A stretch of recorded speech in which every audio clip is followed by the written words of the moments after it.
Hi there, Glocal citizens. Welcome back to the podcast that inspires a borderless mindset around manifesting a new world. I am your host, Florence Adu, and I'm coming to you from an Accra afternoon. You know, it's so interesting, and I just have to share this because as the holidays approach, some interesting things are happening. So all day long, I was listening to this crying. It was like, la. And first I thought it was a little kid, one of the little kids in the neighborhood, just kind of making noise. No, folks, it's a goat that's been bleating all day long. And so I keep thinking to myself, what we do for the holidays just to kind of feed our people. And that's a whole nother story, but that's my neighborhood insight for today. The goats, they do come to feed families, and that's what's going on. So yeah, I just wanted to share that. It's interesting. But let's get to our conversation, because I think this is maybe something that my guest also might know about, because he's not far from where I am in the region. He is a winner of the CNN Multichoice African Journalists Award in tourism reporting. In late 2019, he was named the best travel journalist in Nigeria by Nigeria Travel Week. He has a keen interest in promoting local and international awareness of Nigerian arts, culture, and traditional architecture, among other national assets, especially as they relate to or impact on domestic tourism. His writings have appeared in the Sunday Mirror, Lonely Planet, Kinfolk, World Policy Journal, Africa Today, Africa in Words, LOJEL, 234 Next, and the Sowetan, among many others. He has published 5 travel books, all focused on his experiences traveling in Nigeria and Africa. He is currently at work on a documentary on one of Africa's pioneer indigenous missionaries and first Black bishop of the Anglican Church, Samuel Ajayi Crowther, and that was from 1809 to 91. When he's not traveling or writing, he divides his time between attending creative arts events in Lagos or working as a city guide to tourists. Pelu Awofeso, welcome to the podcast. Thank you, Florence. It's so good to have this conversation with you, and it feels good to listen to a bit of my bio being read out. It feels like magic. I know. Everyone says, oh, yeah, right? It's like, oh, that's me? Okay. Yes. That's a whole lot. We are happy that you have blessed us with your time. Yeah, and I'm honored that you've invited me over. I mean, I really couldn't be prouder to be on the podcast with you. Thank you. So let's get right into it. Let's start with my first question, which is, where are you from? Where are you local? And what is your craft? Hi, everyone listening to us. Pelu Awofeso here. I'm a Yoruba guy from the western part of Nigeria, which is in West Africa. My parents are both Yoruba, but I'm proudly Nigerian. I'm a travel writer professionally, and I'm a tour guide, as a side hustle. I'm also an author. I've written a couple of books, all of them celebrating travel and destination Nigeria. It's what I've known, it's what I've done all through my career, and it gives me special pleasure. I feel so very honored to be able to put myself out there and show the rest of the world what Nigeria is, what Nigerians are, and what the rest of the world can enjoy from exploring different parts of Nigeria, which unfortunately continues to get negative press, in the West. So you said you're local in Lagos, I think? Yes, I'm local in Lagos State, the biggest city in Nigeria, the entertainment capital of Nigeria. Tell us a little bit more about your Lagos. Okay, so I live in the capital of Lagos State, which is called Ikeja. Ikeja is the capital of Lagos.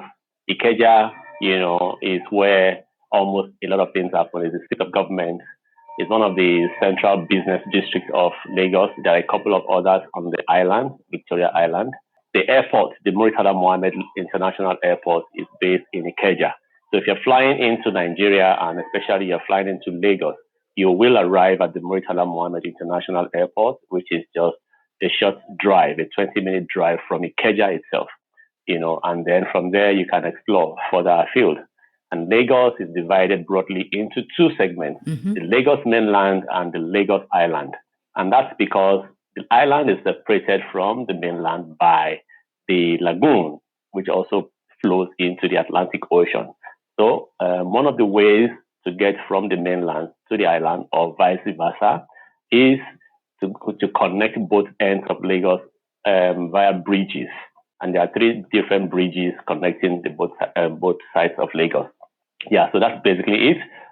Generally, the belief is that the Lagos Island is for the rich and the powerful and, the very influential. And then the Lagos mainland is for the other half. But of course, it's also the base of the Nigerian media. The media in Lagos is concentrated on the mainland. And that's it. We believe we have more fun on the mainland. The creative hub of Lagos, I can argue that it's actually located on the Lagos mainland. Okay. We love the island, of course. We love every part of our city, but we try to also compete every now and then. We compete in a very friendly way. Yeah. Even though we're all Lagosians. Right. I can understand that because the island seems more like financial versus, the actual creative. There are creatives there, but it seems like it's more of the financial center with the banks and things like that. Okay. So a travel writer, how did you come to be, brand yourself as, and first of all, in journalism and media, and then just travel writing and make a living at it? Wow, interesting question. So the thing is, I know I've been asked this question once or twice before, and my answer remains the same. I believe that travel writing chose me. Yeah, it will come as a surprise to many that I'm actually a trained geologist. Oh, wow. I trained as a geologist, for my graduate studies. And then in Nigeria, after you finish your undergraduate studies, you're signed up for a compulsory 1-year service, where you will be sent to a different region from where you come from, and you will be there for a year. In my own case, I was posted to a city called Jos, and Jos happens to be the capital of a state called Plateau, and Plateau State, as it is called, has this reputation for having a temperate climate, a climate that is almost similar to what you'll find in the United Kingdom, for example. So in the colonial era, when the colonial officers could not travel to the UK for their annual holidays, they will go to Jos to spend that time because the weather, was the closest they could find to their own location. And so there's this history to that. There's this part of Jos that is that way. Besides that, it's also scenic. It's a very scenic city. It's a rocky terrain. The rocky nature of Jos and the fact that it is usually very cold puts it in contrast with a city like Lagos, which is almost always hot, very humid. So I got into that city. It was my first time in that city as an adult, and I was blown away by the atmosphere. I was blown away by the beauty of the city. And I was like, if I had not been sent over to this place as a corps member, it's called the National Youth Service Corps. If I had not been fortunate to have been sent over to that place, I probably would never have known that Nigeria has a city this beautiful, has a city this inviting and welcoming. And so throughout my service here, 1 year, I found myself falling in love with this city. I found myself falling in love with the language. They speak Hausa in that part of the country. I speak Yoruba. So I began to listen to what the locals were saying, and I was picking up the language. So I just fell in love 100%. And I said, you know what, the only way I could share my experiences, the only way I could communicate all of my experiences in Jos, Plateau State, will be the only way I knew how to do it, to write. And so I began to take my notes, I began to jot things down, I began to explore the city and environs. Basically, it began for me that way. I was not officially, or I was not formally a journalist. I was just a writer trying to document my experiences. And then after NYSC, came back to Lagos, worked a little bit. I couldn't stop thinking of the place, and I went back.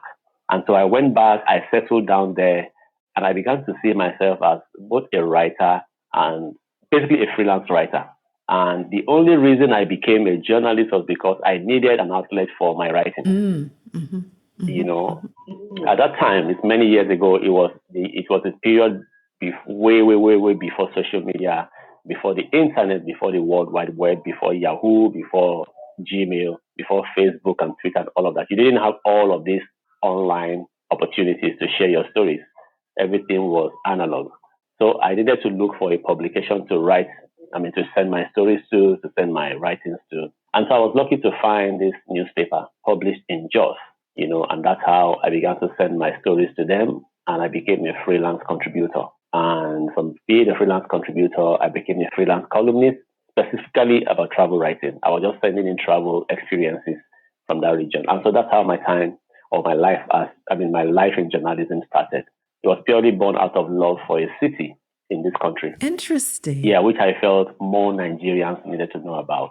So it's my love for Jos, my love for Plateau State that brought me to where I am today as a writer, author. Yeah. So I've interestingly just recently listening to the radio here, they were talking about domestic tourism and how it can be very cost prohibitive for people to travel locally or in the country, primarily because accommodation is very expensive. It's geared towards Westerners coming from outside. And so I'm curious about what you found traveling around Nigeria in particular about accommodation and also infrastructure and roads. I spent some time there. I've seen, some roads. So what percentage of tourism in Nigeria is domestic, and how do you see that changing or growing in the next, 3 to 5 years? Okay, that's a very tough question.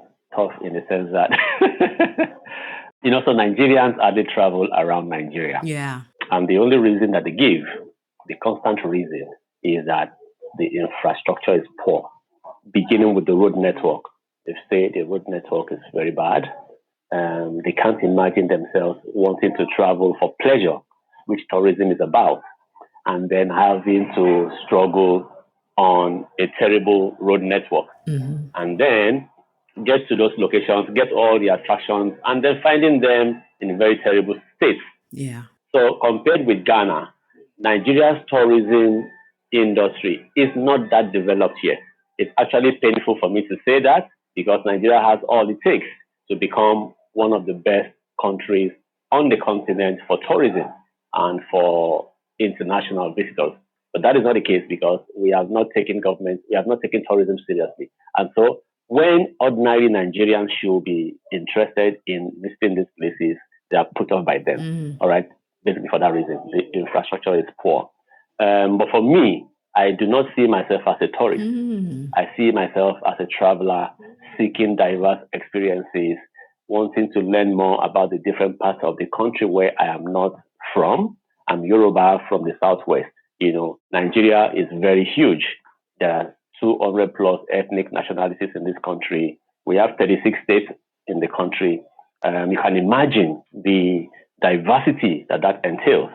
So I go out seeking to learn, seeking to appreciate what Nigeria has to offer, seeking to meet the people who I ordinarily would not meet in my day-to-day life and have conversations with them.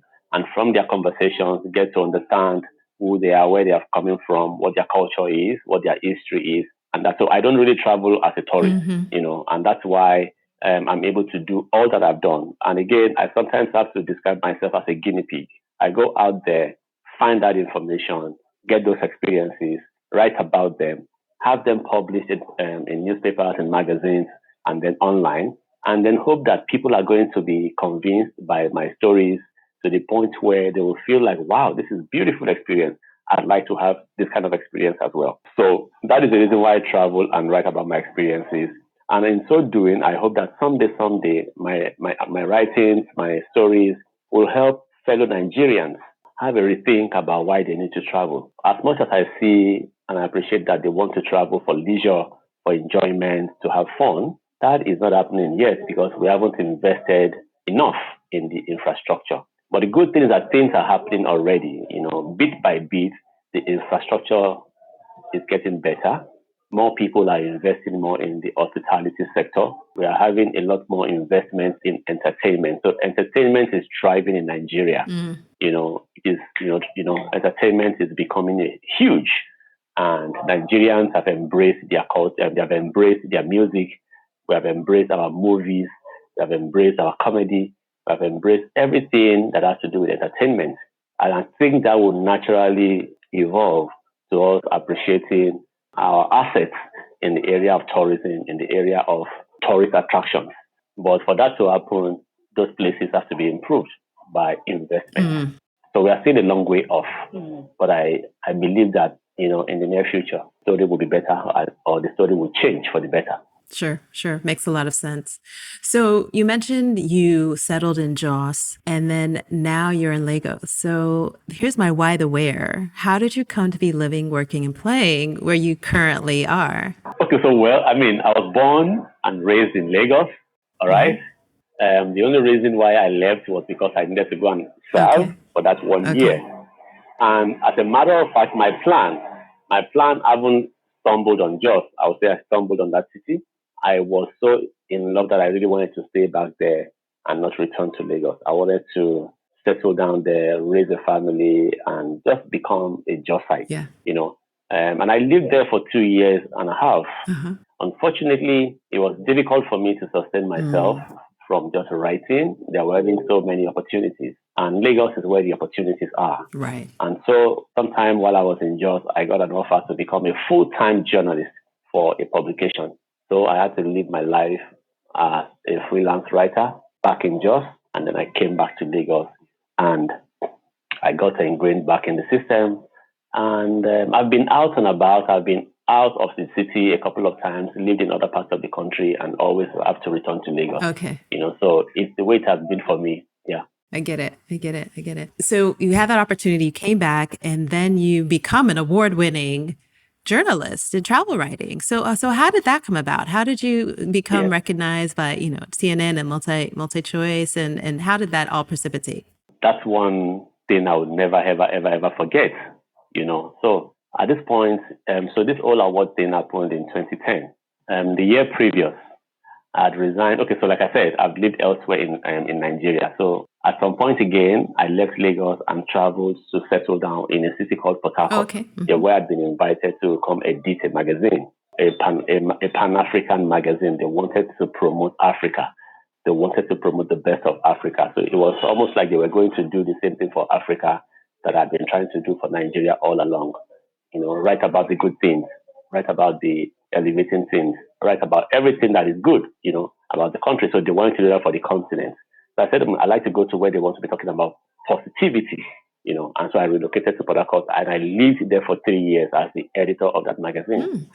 And so I got fed up, I got bored, I got tired. I was like, you know what? I think I'm done here. There's no more challenge for me. And so I resigned and I got some sort of severance package. Basically, outstandings that had been owed to me. And I was paid in a lump sum. And so I thought to myself, would I rather go to Lagos and then blow all of this money? Or do I want to invest it in something that will yield down the road? And so I decided in favor of the latter. I said, you know what, I think I'll take this money. It's a lot of money. Let me explore some of the other states in the country that I had not been to before. And that's how I launched a project which I tagged the Beautiful Underbelly Project, which was me basically spinning around the country and finding, travel experiences. And so while I was doing all of that journey, a publication started to, so this publication started to publish in Lagos, 234 Next. And I reached out to the travel editor to say, look, I'm traveling. Since you have a travel section, I believe you need stories. And I can supply you with some travel stories from the road. And the editor liked the idea, and she said, please send them in. So I began to contribute from the road to this publication.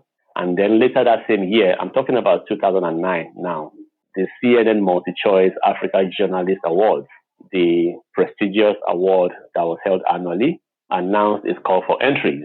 And like everybody on the continent will do, we sent in our entries. And I took about 4 stories that I'd written from my trips on the road and submitted them as my entries for the year. And the nominations were announced in 2010, and then the award ceremony were done in Kampala, Uganda, in May. And lo and behold, there I was in the hall when the announcement for the travel category was announced. And it turned out to be my stories. Oh, nice. I heard of stories from I heard of stories by colleagues from East Africa. maybe like West Africa or whatever. That was a very proud moment for me because, mind you, Nigeria is not that kind of country you will say is a tourism country. Right. Uh-huh. So for the panel, for the jury to look at my stories, to be so impressed by them, to be so moved by the stories, to say these stories, beat all these other ones, all the other contenders in that category. And so we are awarding this prize to Pelu Awofeso. That was for me, a major achievement, and it made me just believe more in the potentials of the domestic tourism space. And of course, when you win an award like that, it transforms you completely. It is a watershed moment in anybody's career. And I think people began to respect me more. They began to, they began to just say that, yeah, you know what you've been doing all along. This prize just goes to, prove it that, yeah, you're good at what you do. Your vision is right on point, and that kind of award just makes you want to stay on track and not lose focus. I'm happy that I haven't gone off track 12 years later. Mm-hmm. Nice. Yeah. So it's very interesting. So awards are wonderful in that sense that they actually help you to solidify your place in an industry and to then, of course, bring more work your way. And so since that time, you're still freelancing, you've worked for some other media houses. What have been your most rewarding stories or experiences since receiving the award, or stories that you've written? Is that right? Mm-hmm. There have been so many of them, really. And I hope I can actually just maybe mention a couple of them. Since receiving the award, so I've really, it's difficult for me to really mention which and which. There are so many and they're almost like in a haze right now. But I'll tell you one or two things. Between then and now, I've been fortunate to have traveled extensively in Western Nigeria, which is where I'm from, Yoruba land. Usually when I travel, I travel because I want to tell a story that promotes Nigeria. But in the years that came after the award, I began to realize that I didn't really know so much about my own heritage. Yeah, I was brought up I was brought up properly as a Yoruba child, but there is so much about the history of the Yorubas, the culture of the Yorubas, the spiritual practices of the Yorubas, all kinds of things about the Yoruba people that I didn't really know so well. And so I began to travel in this region and I began to get deeper into all of these little bits of detail. And so many years on, I'm proud to say that I now know more about the Yoruba people of Nigeria. And the only reason why I can say so is because I travel to hear the stories. I travel and I research. My research fits into my traveling. My traveling fits equally into my research. So I've been able to combine the two to, improve on my knowledge of the Yoruba people as well as the other people from other parts of Nigeria. Because when I travel, essentially what I'm trying to do is to dig into those people's stories. And they tell me so much that I eventually write about. The only thing that I added was to now focus my energies more when I travel in the Southwest, because I'm a Yoruba person. I need to know more about where I'm from. I need to know about my own roots, about my own heritage. And so I've done that. So those have been fulfilling for me. So I've seen more festivals. I've seen a couple of coronations. I've spoken with indigenous religion practitioners. I've interviewed kings. I've interviewed royalty, all in an effort to understand more about the Yoruba worldview. And I continue to study that subject up until now. All right. So, and one of the highlights of that was that I got to travel in some very rare places. Yoruba land in the 19th century was beset by a lot of wars. People were just fighting wars with one another, blood against blood, brother against brother. So the whole of Yoruba land in the 19th century was a theater of war. I was lucky, unfortunate to travel just after the COVID-19 pandemic to visit some of those places where the wars were fought, bitterly fought, still very well preserved 130 years later. So those have been really very, uplifting moments for me, being able to travel, to learn, to travel, to gain more insight, and then to travel and share from my experiences with people, with fellow Nigerians, with fellow Africans, and people around the world in general. it's really very, fulfilling to be able to do that as a human being. Oh, wow. So with that in mind, you had this gentleman who traveled across the region to come and do something and make an impact. And obviously there was a mindset that was part of that. So this is where I want to ask you about your favorite mindset hack, one that you know of or one that you imagine kind of mindset hack. And that's something that you use to reset your mind, to reset your ideas, to just kind of get you in the zone, that type of thing. Okay, I think my mindset hack, I think I would like to quote something that I phrased for myself, which I think has happened from living life and experiencing life. And that phrase or the hack will be find yourself. I think is the ultimate hack that I believe we all can use. Society is filled with so much. Your parents telling you to do this, your friends trying to convince you to do this, your colleagues trying to suggest this and that to you, and you now trying to figure things out in the world. You have to look within yourself, look at you. What are your influences? What was your upbringing like? What are your interests? What are the things that make you, go gaga in a sense. Go gaga means happy and fulfilled. So to go far in life, to achieve a lot in life, you can be influenced, you can be inspired by people that you look up to. But at the end of the day, we all have our different journeys. We have our different paths to follow in life. It is important as individuals for us to find ourselves, to know who we truly are, and then act in sync with who we are as a person, understand who we are, and let that be the basis for what we do, for how we relate to people, for the kind of steps that we take, and the decisions that we make, And that actually came to me strongly at this period when the World Cup is ongoing. Some things have happened during this World Cup that have made me to believe even more in that belief, almost like a defining phrase.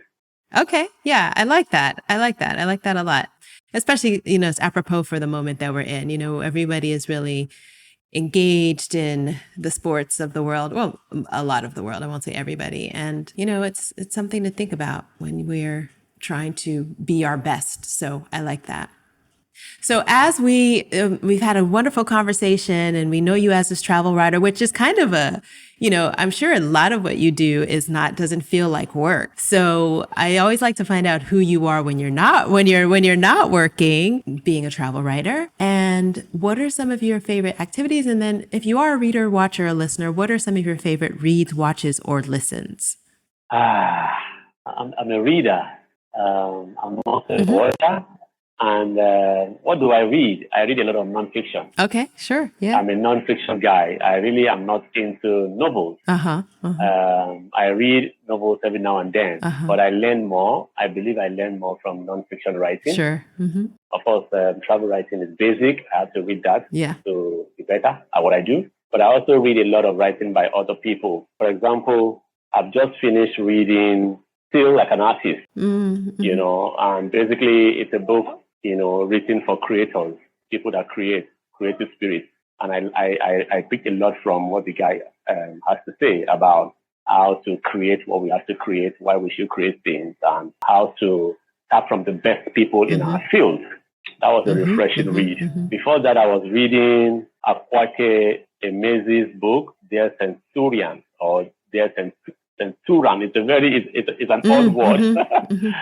Akwake Emezi is a Nigerian based in the US, I believe. Yeah, and I've read quite a lot of them. I just can't remember them now, but I've read quite a bit this year. Some of them I read for research, some I read for fun, for leisure. Well, we'll have some of your picks and show notes and a lot of other interesting information from all your travels, which have been so informative. I've just really enjoyed just learning, particularly more about Nigeria and just the profession of being a travel writer. It's wonderful. So I don't want to take too much more of your time. So before we sign off, I want to ask if you have any final thoughts to share with our audience today.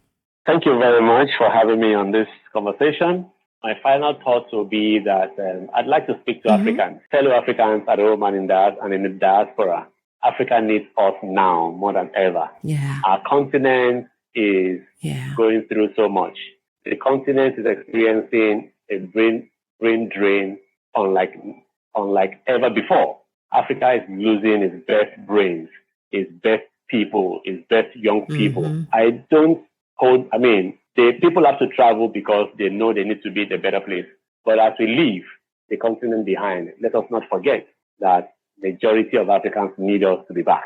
Majority of Africans need Africa to be a better place to live in. We all don't want to leave our continent. We all don't want to leave our own, place of birth to relocate permanently to another world. We would love to travel back and forth, but we also need our continent to be better. I will urge everybody to keep Africa top of mind so that as we do whatever we do out there in the world, let's look back home and see how we can improve our own society. And our society will only improve if we begin to take leadership more seriously. Africa is suffering from poor leadership. And I believe that the Africans in the diaspora have a major role to play to help us set our leadership right. The moment we get the leadership question right, Africa will be the darling of the world. Yes. Africa will be the power it's meant to be. Africa will be an influential continent. And Africans will not be treated like trash whenever they have to be anywhere in the world. That is my final take, and I will hope that this resonates widely among fellow Africans on the continent and abroad. Wonderful. Wonderful. Those are wonderful thoughts. Thank you for that, because it is about leadership. And I think your writing is part of that leadership, and it's part of encouraging and inspiring young people to think about a way to be different. So thank you. Thank you so much. I really enjoyed this conversation. Thank you for your questions, for your patience, and for giving me this opportunity to share my thoughts with your audience. Wonderful, wonderful. All right, folks, this has been another episode of the podcast. You can catch us Tuesdays with new episodes at glocalcitizenspod.com or wherever you get your podcasts. Apple, Google, Spotify, Amazon, wherever you get your podcasts. Have a listen, write a review, share with your friends. So until next time, bye for now.